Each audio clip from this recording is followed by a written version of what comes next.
Olá pessoal, tudo bom? Eu espero que todos vocês estejam bem e que estejam se cuidando, certo? Nós começamos já há algum tempo o nosso estudo não presencial, mais especificamente 3 semanas. Para quem não me conhece, eu sou a professora Jéssica, sou professora de Biologia da Rede SESI, certo? Mais especificamente lá do JBR, lá do JBR Estância. E eu vou estar partilhando aí essa disciplina com vocês. Eu e a professora Joyce, certo? Então pode ser que em algum momento vocês me encontrem por aqui, mas pode ser que em outro momento vocês encontrem a professora Joyce, certo? Na primeira semana eu trouxe uma revisãozinha de citologia para vocês, que é um conteúdo que a gente já viu em sala de aula. E na semana passada nós trouxemos alguma coisa relacionada... Começamos, na verdade, a nossa bioquímica, certo? E a bioquímica celular, ela é justamente esse ramo da biologia que começa a tratar dos componentes químicos da célula, como é que isso vai ser processado, como é que isso acontece, certo? Então, a semana passada nós trouxemos os inorgânicos, água e sais minerais, E aí, hoje, nós vamos começar a tratar dos orgânicos. E aí, o primeiro grupo que a gente vai tratar é o grupo dos carboidratos, certo? Seria o primeiro orgânico.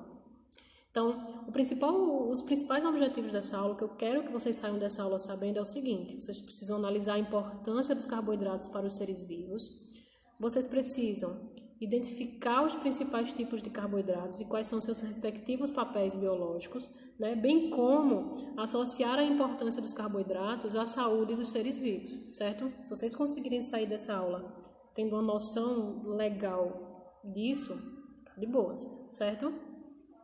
Então, galera, quando eu falo carboidratos, eu estou falando do que a gente cotidianamente conhece como açúcares, Podem também ser chamados de glicídios. E aí, como o próprio nome sugere, carboidratos, Então, são compostos formados por átomos de carbono e hidrogênio, carboidratos, carbono, hidrogênio e também de oxigênio. Os carboidratos, eles obedecem a essa fórmula geral aí, CnH2O. N, certo? Onde N vai ser justamente aí o número de moléculas, certo? De carbonos, principalmente. Então, carbono e oxigênio, Mas de átomos. Então, os carboidratos, eles são compostos orgânicos, o primeiro grupo que a gente está estudando os orgânicos e que tem funções imediatas na célula. Então, como assim funções imediatas? Aquelas que vão ser utilizadas mais rapidamente pela própria célula, certo? Em relação aos demais compostos orgânicos que a gente vai começar a tratar nessas próximas semanas, ele é um dos mais simples, certo? Então, em relação às proteínas, em relação aos lipídios, ele é estruturalmente bem mais simples, certo? Então, quando a gente fala de, quimicamente falando, os carboidratos, eles são classificados em polihidroxialdeído ou polihidroxicetona. A professora, a senhora está complicando agora, já vem a senhora com química e tal. Mas é simples, vejam só. Poli significa vários. Hidroxi, vocês têm que saber que hidroxi é o OH. Então, eu tenho várias hidroxilas ligadas. Então, vejam aí nessa molécula que eu tenho vários OHs ligados. E aldeído é uma função química em que eu caracterizo aí pela dupla OH, que está aí na extremidade dessa primeira cadeia química aí, dessa cadeia carbônica. Então, dupla OH significa que é um aldeído. E por que é hidróxido? Porque eu tenho várias hidroxilas ligadas. Então, polihidroxialdeído, que no caso é a minha glicose, caracterizada como um polihidroxialdeído. Beleza? E a polihidroxicetona, o raciocínio é o mesmo. Só que ao invés de ser C dupla OH, eu vou ter somente C dupla O. Então, eu tenho a função química cetona, caracterizada pelo C dupla O, certo? E também várias hidroxilas ligadas, certo? Que é o caso da minha frutose. E aí, quais são as funções dos carboidratos? A principal função, a mais conhecida, a mais cobrada, é a função energética, certo? Então, uma das principais funções do carboidrato é fornecer energia para a célula, Essa fonte primária de energia para as células, como no caso com a glicose. Mas também pode ser utilizada como reserva de energia, que é o caso do amide e do glicogênio, que a gente vai tratar deles um pouquinho mais na frente, certo? Além da função de fornecer energia, eu também tenho uma função estrutural, ou seja, eu tenho sim carboidratos presentes na composição do exoesqueleto de artrópodes, eu tenho carboidrato presente, por exemplo, na parede celular das plantas, certo? A gente também vai tratar deles. E também tenho carboidratos presentes aí na constituição do meu material genético. Eu tenho lá no meu DNA e no meu RNA, eu tenho carboidrato, eu tenho a ribose, eu tenho a desoxirribose, certo? A gente vai tratar também disso agora mais na frente. Galera, como é que eu posso então, professora, classificar os carboidratos? Os carboidratos eles são classificados de acordo com a quantidade de açúcar que ele tem. Então, se ele tiver apenas um açúcar, eu vou chamar de mono sacarídeo, certo? Se eu tenho poucos açúcares, de 2 a 7 açúcares mais ou menos, eu tenho os oligosacarídeos. Esse oligo quer dizer pouco. E se eu tenho vários monossacarídeos, mais de 20, normalmente a cadeia é formada por mais de 20, eu vou ter os polissacarídeos. Então, entendam, o monossacarídeo, ele vai ser o meu monômero, ele vai ser aquela minha unidadezinha básica, certo? Se eu tenho vários monossacarídeos unidos, eu posso tanto formar disacarídeos, como posso formar, por exemplo, polissacarídeos. É como, por exemplo, um colar de pérola que a gente possa ter. Então, a cada bolinha daquela é um monômero, é um monossacarídeo, certo? E se eu uno várias delas para formar um colar, para formar uma molécula maior, né, eu vou ter um polímero, eu vou ter um polissacarídeo, certo? Então, galera, começando a tratar dos monossacarídeos, vejam só. Os monossacarídeos, como o próprio nome sugere, é apenas um açúcar. Normalmente, eu posso ter de 3 a 7 carbonos, né? Então, quando eu tenho 3, esse monossacarídeo é chamado de triose. Quando eu tenho 4, tetrose. Quando eu tenho 5, pentose. Quando eu tenho 6, hexose, e aí vai. 7, heptose e tal. Eu não vou entrar em detalhe de todos, mas eu vou entrar em detalhe dos principais, que são as pentoses e as hexoses. Quando a gente fala em pentose, que é justamente esse monossacarídeo com 5 carbonos, eu preciso que vocês lembrem dos 2 carboidratos, dos 2 monossacarídeos que estão presentes lá nas minhas moléculas de DNA e de RNA. Na molécula de DNA, o carboidrato presente é a desoxirribose. E na minha molécula de RNA, o carboidrato presente é a ribose, certo? No que diz respeito às hexoses, que são esses monossacarídeos com 6 carbonos, certo? Eu vou ter as 3 principais hexoses. Glicose, que é o carro-chefe da história, frutose e galactose. Galera, não esqueçam essas três hexoses, esses 3 monossacarídeos. Glicose, frutose e galactose. E por que eu chamo a atenção de vocês para esses 3 monossacarídeos? Porque são eles que vão ser a base para formar os disacarídeos, para formar os polissacarídeos. Então, não esqueçam, monossacarídeos, glicose, frutose e galactose, certo? Os oligosacarídeos, que aí a gente já sabe que o nome significa poucos açúcares, eles são formados pela união de 2 a 10 monossacarídeos. Galera, quando eu formo 2 monossacarídeos, quando eu uno 2 monossacarídeos para formar um disacarídeo, por exemplo, a união desses 2 monossacarídeos é feita através de uma ligação que a gente chama de ligação glicosídica, certo? Sempre nessa reação em que eu uno 2 monossacarídeos, há a perda de água, ocorre essa perda de água. Então, se ocorre perda de água, porque eu posso sim chamar essa reação em que eu uno 2 monossacarídeos de uma reação de síntese. Eu estou formando um novo produto, só que uma síntese por desidratação, porque ocorre uma perda de água, certo? Destaque para os 3 principais disacarídeos que vocês vão encontrar demais em provas aí. Sacarose, Então, sacarose é um disacarídeo, então eu tenho que ter 2 monos unidos. Quais são os 2 monossacarídeos para formar a sacarose? Glicose e frutose, certo? É aí o nosso carboidrato encontrado na cana-de-açúcar, por exemplo, certo? Lactose é o nosso disacarídeo, formado pela união de glicose mais galactose, certo? É o açúcar presente aí no leite. E por fim, a maltose, ela é formada pela união de 2 glicoses. É o açúcar, é o carboidrato aí encontrado, por exemplo, no malte, que é utilizado aí bastante para a fabricação, por exemplo, de cerveja, certo? Então, por favor, não esqueçam desses 3 disacarídeos mais famosos, sacarose, lactose e maltose. E vocês precisam saber que se é um disacarídeo é porque eu uno 2 monossacarídeos. E quais eu uno, certo? Então, sacarose, glicose e frutose, lactose, glicose e galactose e maltose, glicose mais glicose. Percebam que a glicose, galera, ela é a base, ela está se repetindo aí para os 3 disacarídeos. É sempre glicose mais alguma coisa, glicose mais alguma coisa. Então, ela está aí presente na base, na verdade, da estrutura de um carboidrato. E aí, já que a gente falou de lactose, só um plus aqui para vocês. Vocês já ouviram ou vocês conhecem alguém que tem intolerância à lactose, certo? Então, o que vem a ser intolerância à lactose? Galera, intolerância à lactose, ela na verdade é uma deficiência na digestão da lactose. Ou seja, a pessoa portadora de intolerância à lactose, falta no organismo dela uma enzima para quebrar a lactose. O nome dessa enzima que quebra a lactose é lactase. Então, se falta a lactase, ela não tem como quebrar a lactose. E aí a pessoa, pelo excesso de lactose, que não está conseguindo ser quebrada, começa a apresentar sintomas de intolerância, certo? Lembrem, a gente normalmente ouve falar muito de criança que tem intolerância à lactose, mas lembrem que não necessariamente tem que ser uma criança, né? Existem adultos, sim, com intolerância à lactose, certo?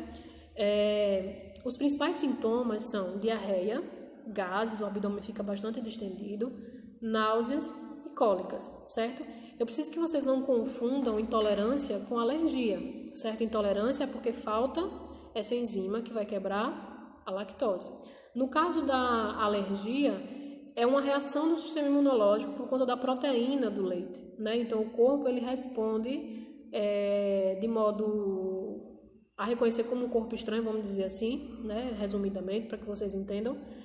Então, o sistema imunológico reage àquela proteína. Já na alergia, os sintomas são urticária, que é coceira na pele, febre e até edema de glote, que é o fechamento, né, dessa glote aqui que impede justamente a respiração, certo?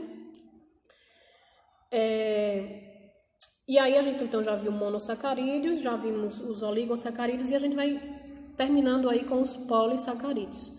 Pessoal, quando eu falo poli, eu tenho que lembrar que poli significa vários. Então, normalmente é um carboidrato formado pela união de mais de 20 monossacarídeos.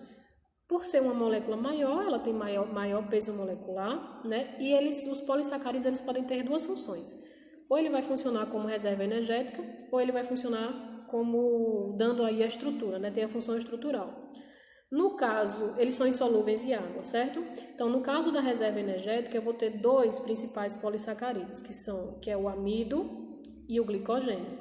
O amido vai ser a reserva energética dos vegetais. É justamente esse amido que a gente encontra aí, por exemplo, no inhame, no milho, né? Que vocês acabaram de comer aí no São João, na batata doce, na macaxeira, enfim. Reserva energética dos vegetais. Já a reserva energética dos animais é o glicogênio, beleza? Então, quando a gente fala em açúcar, né, nesse glicogênio aí que é a reserva energética dos animais, a gente tem que entender como é que funciona o processo, por exemplo, de controle de glicemia. Quem aqui nunca fez, por exemplo, um exame de sangue para ver como é que estava a glicemia, né? Então, se eu me alimento, né? Comi agora um pão no café da manhã. E aí, o índice de glicose no meu sangue vai estar elevado. Se eu me alimentei agora, vai estar elevado. Aí, o que é que acontece no meu corpo para tentar controlar, não deixar nem alto nem baixo? Então, vejam só, me alimentei, o nível de glicose ficou elevado. Quando o nível de glicose está elevado, ou seja, quando eu estou em hiperglicemia, o meu pâncreas vai ser estimulado a produzir a insulina. E o que é que a insulina vai fazer, professora?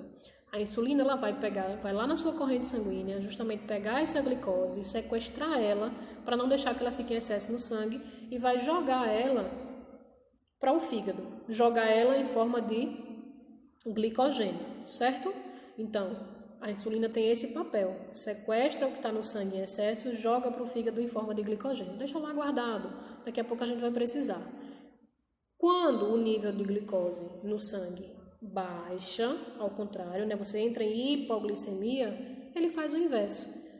Aí não mais a insulina, tá? Agora o glucagon vai ser produzido pelo pâncreas para pegar justamente esse glicogênio que estava guardado lá no fígado, quebra ele em glicose e joga de novo na corrente sanguínea para restabelecer esse nível de glicose no sangue. Então é um processo, um faz o inverso do outro. Enquanto a insulina resgata, enquanto a insulina aqui, ó, nessa imagem mostra também tranquilo para vocês. Enquanto a insulina está resgatando para tirar esse excesso da corrente sanguínea e jogar no fígado em forma de glicogênio, o glucagon faz o contrário. Pega o que estava guardado de glicogênio, quebra novamente em glicose e joga na corrente sanguínea, certo? Então, isso aqui é extremamente importante que vocês entendam, porque isso cai pra caramba em prova de vestibular, provas normais assim também cai bastante, exercícios, enfim. Então, é extremamente importante que vocês conheçam esse mecanismo do controle glicêmico, certo? E aí, já que a gente está falando de controle glicêmico, quem aqui nunca ouviu falar de diabetes, né? Diabetes tipo 1 e tipo 2. E aí, vocês sabem o que é tipo 1 e tipo 2? Então, essa imagem aí, ela explica para vocês direitinho, ó. Então, vejam só. Uma pessoa saudável, o pâncreas dela vai lá, produz insulina, a insulina vai, captura essa glicose que está em excesso no sangue, joga para o fígado em forma de glicogênio, beleza, tudo funcionando. Mas, na pessoa que tem diabetes tipo 1, onde ocorre o problema? O problema ocorre aí, ó, como a imagem mostra, na produção da insulina. O seu pâncreas não produz. E aí ela precisa injetar insulina para substituir essa função aí do pâncreas, que não está produzindo. E na diabetes tipo 2? O pâncreas até produz. Só que qual é o problema? O problema é que não há receptor. O receptor está falhando. Não capta essa insulina para que a célula possa resgatar a glicose, certo? Então, na diabetes tipo 1, o meu problema é na produção de insulina, e na diabetes tipo 2, o meu problema é na recepção dos receptores da célula para essa insulina, beleza? E aí, por fim, já que a gente falou dos polissacarídeos com função energética, a gente vai falar agora dos polissacarídeos com função estrutural. Lembrem, eu tenho dois, celulose, que é o que é o polissacarídeo que vai estar presente nas células dos vegetais, certo? E eu tenho a quitina, que é o polissacarídeo, galera, que vai estar presente no exoesqueleto, externo, esse esqueleto externo dos artrópodes, certo? Que é a quitina. Então, a celulose está na parede celular das plantas e a quitina está no exoesqueleto dos artrópodes. Com certeza, vocês já devem ter visto, por exemplo, uma cigarrazinha, um besourozinho, eles trocarem a sua pele, né? Esse processo de troca a gente chama de equidise. E aí, o que é que acontece? Por que ele troca? Ele deixa aquele exoesqueleto que era formado por quitina, tanto que ele é um exoesqueleto rígido, para poder continuar o seu processo de crescimento, certo? Então, celulose na parede celular das plantas e quitina aí no exoesqueleto dos artrópodes. E aí, ó, resumidamente, o que a gente viu de polissacarídeos? Que os polis são formados pela união de vários mono, né? E que podem ser amido, celulose, glicogênio e quitina. Qual a diferença deles? Amido e glicogênio são reservas energéticas, uma de vegetais e outra de animal. E a quitina e a celulose são com função estrutural. Celulose lá na parede dos vegetais e a quitina no exoesqueleto dos artrópodes. E aqui eu coloquei para vocês, ó, um resuminho legal sobre carboidratos, do que a gente acabou de ver. Então, os carboidratos são também conhecidos como glicídios, açúcares, enfim. Lembrem que são classificados em oligosacarídeos, em que os principais são os disacarídeos e polissacarídeos. Quais são os principais monossacarídeos que eu pedi que vocês não esquecessem? Glicose, frutose e galactose, certo? Os disacarídeos são resultantes da união de dois mono. E quais são os principais disacarídeos? Sacarose, que é formado pela união de glicose e frutose. Maltose, formado pela união de duas glicoses. E lactose, formada pela união de glicose e galactose, beleza? Os polissacarídeos, né? O resultado aí da união de vários monos, os principais são de reserva energética, amido e glicogênio, e de estrutura, função estrutural, celulose e quitina, certo? Professora, e aí? Onde é que eu encontro os principais carboidratos, né? Que alimentos? Eu trouxe aqui um top 10 para vocês, né? Então, eu encontro aí carboidrato presente nos tubérculos de um modo geral, mas batata doce, feijão preto, grão de bico, amendoim, lentilha, pão integral, maçã, brócolis, berinjela, enfim. Alguns outros também alimentos, mas isso aí é o nosso top 10. Professora, mas e se eu não tiver uma alimentação baseada em carboidrato, o que é que eu posso sentir? Se eu tiver com deficiência de carboidrato? Já que a gente viu que o carboidrato nos traz energia, né? Eu vou normalmente sentir coisas associadas à falta de energia. Então, fadiga, dor de cabeça, tontura, mau humor, tremores, né? Essa fraqueza, até mesmo o mau funcionamento do cérebro do sistema imunológico, enfim. Esses sintomas aí nos indicam que sua alimentação pode estar ausente de carboidratos. E aí você vai ficar realmente sem energia e sem algumas outras funções. Então, galera, essas foram as referências utilizadas para preparar a nossa aula. Eu espero que realmente vocês tenham entendido o conteúdo, beleza? Espero que vocês tenham entendido o conteúdo. Respondam as atividades que já estão disponíveis para vocês na plataforma. Aproveitem tudo que a plataforma está oferecendo para vocês. É uma gama muito grande de ferramentas que vocês têm, né? E, no mais, é isso. Eu espero que vocês se cuidem. Já já a gente mata essa saudade. Já já tudo volta ao normal, beleza? Forte abraço para vocês. Um beijão. Fiquem com Deus.